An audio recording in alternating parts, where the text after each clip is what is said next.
In this video, I'll explain how the tracker can be used to generate reports for both summative and formative purposes. Both the EAL assessment framework and the tracker are first and foremost formative tools, designed to help teachers understand what support can be put in place to help learners make progress with their English language proficiency. The tracker and framework can also be used for summative assessment. We'll look at how this works on the tracker now. The tracker has 3 built-in termly reports. You can see each of these reports along the bottom of the document on tabs. Here we have Report Term 1, Report Term 2, and Report Term 3. Each of these report tabs will automatically generate a report based on the data that you input into the Tracker tab for that term. Let's have a look at one of these reports now.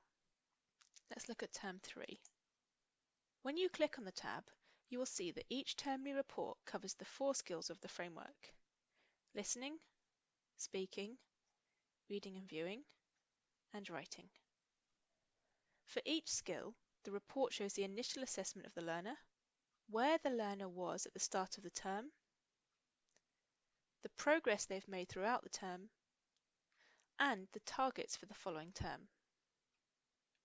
In addition to this, the target descriptor text is also pulled through from the main tracker and displayed on the bar chart next to each skill. The progress and target data demonstrate how the reports can be used formatively. In terms of summative assessment, teachers can compare the current progress, here, with both the initial assessment as well as the term start assessment to see what the learner has achieved in each given period of time. The initial data in the bar chart is automatically pulled through from the initial assessment tab. For example, if we click on the initial assessment tab at the bottom, we can see the data here. Let's go back to Report Term 3. The progress and target data is pulled through from the main tracker tab, and it's pulled through from the relevant term. For example, we have Term 1 here, and if we go across Term 2, and then Term 3. The term start data is automatically pulled through from the tracker tab. This pulls through the progress data from the previous term. For example, here we are looking at the report for Term 3. The term start data, therefore, shows the progress data from Term 2. This shows where the learner was, at a glance, at the end of the previous term, or in other words, at the start of the current term. It's worth noting at this point that the term start data is not included in Term 1. Let's have a look now. You can see this here. This is because the initial assessment data will be the same as the term start data. Let's take a closer look at the bar charts. The colour of the bar charts reflects the bands of the framework. For example, here the colour is red because it matches up to band B. The colours are consistent with the printed version of the framework, which you can download from the Bell Foundation website. You can also see the band as it is displayed in white on the chart. For example, here we have C and here we have D. On the left axis of the bar chart, you can see numbers. Let's zoom in. For example, 1, 2, 3, 4, 5. These numbers reflect the number of descriptors that have been recorded.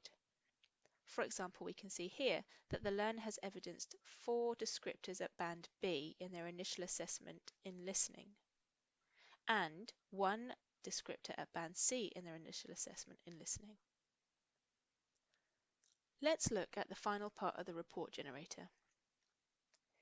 If we scroll down to the bottom, we can see a pie chart which pulls through the progress data from all 4 skills for that term and provides an overall best fit judgment of the current progress. This might be useful if you want a snapshot of the learner's current progress. If you need to assign a best fit judgment, this pie chart can help you do this.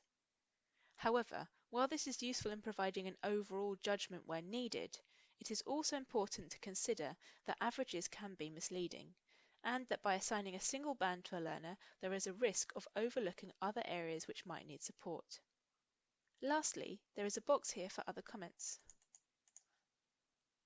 Here you might want to provide a summary of the learner, their progress, key targets, and any particular support strategies going forwards. The report pages can be printed off in A4 or A3, but the text size might be more readable in A3. You may want to share this with other members of staff so that everyone is employing the same support strategies and is aware of the language targets the learner is working towards. This can help streamline the support across different subjects or parts of the school and ensure that the support is consistent. This might also be useful to share with parents.